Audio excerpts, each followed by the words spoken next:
Pasar Beringharjo. Jantung ekonomi Yogyakarta kini tengah berubah. Kalau dulu uang receh menjadi suara khas saat transaksi, kini suara bip dari kris telah mengubahnya.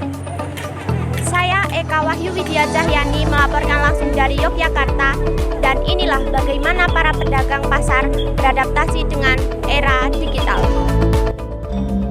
Pagi di Yogyakarta selalu datang dengan pelan, tapi penuh kehidupan. Di depan Pasar Beringharjo, barisan becak sudah berjajar rapi di tepi jalan, menunggu penumpang pertamanya. Beberapa tukang becak duduk santai di kursinya, meneguk kopi hangat sambil berbincang ringan menandai awal hari yang baru. Di sisi lain, aroma kuliner mulai memenuhi udara. Asap dari wajan soto yang mengepul, bunyi sate yang dibakar, dan wangi pecel yang baru disiram sambal kacang berpadu membentuk suasana khas pasar pagi. Di sepanjang trotoar, para penjual makanan sibuk menyiapkan dagangan.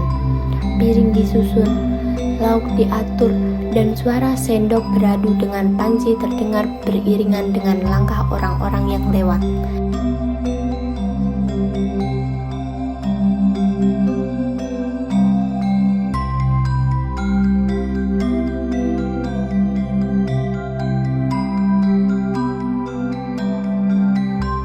Aroma rempah langsung menyeruak, jahe, kunyit, dan sedikit wangi temulawak. Di sana, seorang ibu penjual jamu tengah sibuk melayani pelanggan tetapnya. Dengan tangan yang cekatan, ia menuang cairan jamu berwarna kuning ke dalam gelas kaca kecil, yang membawa wangi khas yang menenangkan. Tumpukan sayur segar memenuhi pandangan, daun bayam, kangkung, kol, cabai, tomat, dan bumbu dapur yang masih berembun pagi. Di antara warna-warni itu ada aroma tanah yang khas, aroma yang hanya dimiliki pasar tradisional saat baru saja dimulai.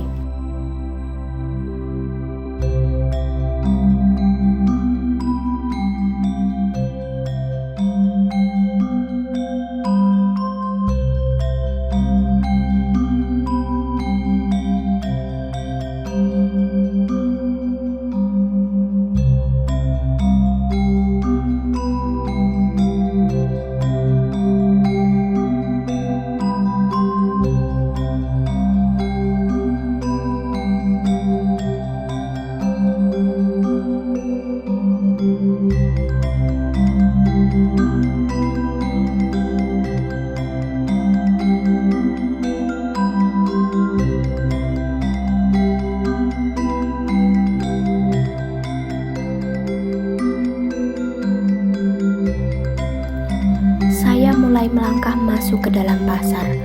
Dari luar yang terang, perlahan suasananya berubah. Lebih teduh, tapi juga lebih hidup. Lorong-lorong sempit dipenuhi warna dan suara. Pedagang memanggil pembeli, timbangan berdenting, dan kantong plastik berdesir pelan.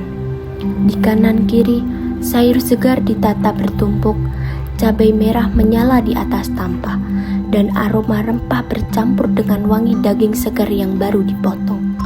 Di tengah hiruk pikuk ini, setiap orang bergerak dengan ritmenya sendiri, cepat, cekatan, tapi tetap penuh senyum.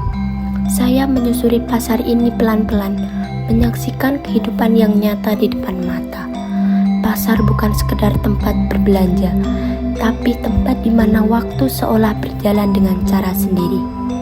Ramai, sederhana, tetapi penuh cerita.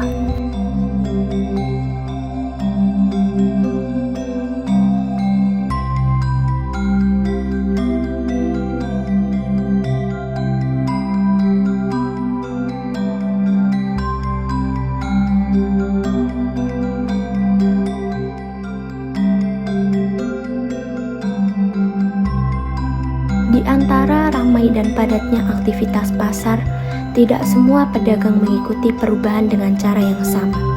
Masih banyak yang bertahan dengan kebiasaan lama, menerima uang tunai, menghitung kembalian, dan menyimpan hasil jualan di saku celemek atau kaleng kecil di samping dagangan. Bagi mereka, cara ini sudah cukup, sederhana, langsung, dan tanpa repot. Tapi di tengah arus digital yang terus meluas, kisah mereka menjadi bagian penting dari perjalanan pasar tradisional. Kisah tentang bertahan, beradaptasi, dan menunggu waktu yang tepat untuk berubah. Baik, di sini saya sedang bersama Ibu Suginem. Suginem. Oke, baik Ibu Suginem. Nah, Ibu Suginem ini jualan buah menggunakan kris napa mboten nggih? Nah, sekarang saya ingin bertanya ya Ibu, kenapa Ibu belum tertarik menggunakan kris? Enggak mau pusing-pusing, enggak mau nganu masalah. Oke, berarti mau yang nggak mau ribet gitu ya Bu ya? Iya. Oh, baik, apakah menurut Ibu itu penggunaan kris itu susah ya Bu? Ya anggap saya yo susah Mbak. Baik, bagaimana pandangan Ibu terhadap perubahan transaksi di pasar sekarang Ibu? Bingung. Karena udah banyak yang pakai kris gitu ya Bu ya? Soalnya aku enggak nganu Mbak, enggak suka HP. Oh, nggak suka HP. Oke, berarti mau tetap tradisional gitu ya Bu ya? Oke, baik Ibu. Saat melangkah lebih dalam, pandangan saya tertuju pada sebuah banner di langit-langit pasar.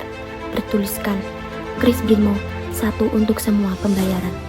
Di antara lampu-lampu tua dan kabel yang menggantung, spanduk itu terasa kontras, tanda kecil dari perubahan besar yang mulai menyentuh ruang tradisional ini.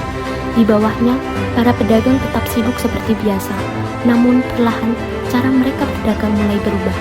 Tak hanya uang tunai yang berpindah tangan, tapi juga transaksi lewat layar ponsel. Teknologi kini hadir menyatukan tradisi dengan kemudahan di zaman digital. Baik, di sini saya sedang bersama Ibu Yanti. Nah, Ibu Yanti sekarang berdagang menggunakan kris ya? Iya. Saya ingin bertanya Ibu, sejak kapan Ibu mulai menggunakan kris? Sudah lama. Baik, untuk apa manfaatnya dibandingkan dengan uang tunai? Tidak susah dalam ngasih kembalian. Oh, berarti lebih efisien gitu ya? Nah, untuk apakah pembeli Ibu itu sudah terbiasa pakai kris? Sudah, sekarang udah banyak. Oh, berarti sekarang yang bayar itu udah dominasi pakai kris semua ya Bu ya? Paling separuh-separuh. Oh, separuh-separuh. Baik. Nah, apakah kendala yang Ibu alami tentang kris ini Bu? Uangnya nggak langsung masuk. Ada kalau BPT uang langsung masuk, kalau BRI nggak. Jadi nunggu berapa jam baru masuk. Nah, Baik Ibu, terima kasih. Sekian wawancaranya. Transformasi digital di pasar tradisional seperti Beringharjo membuktikan bahwa kemajuan teknologi dapat berjalan beriringan dengan budaya lokal. Saya Eka Wahyu Widya Cahyani melaporkan langsung dari Yogyakarta.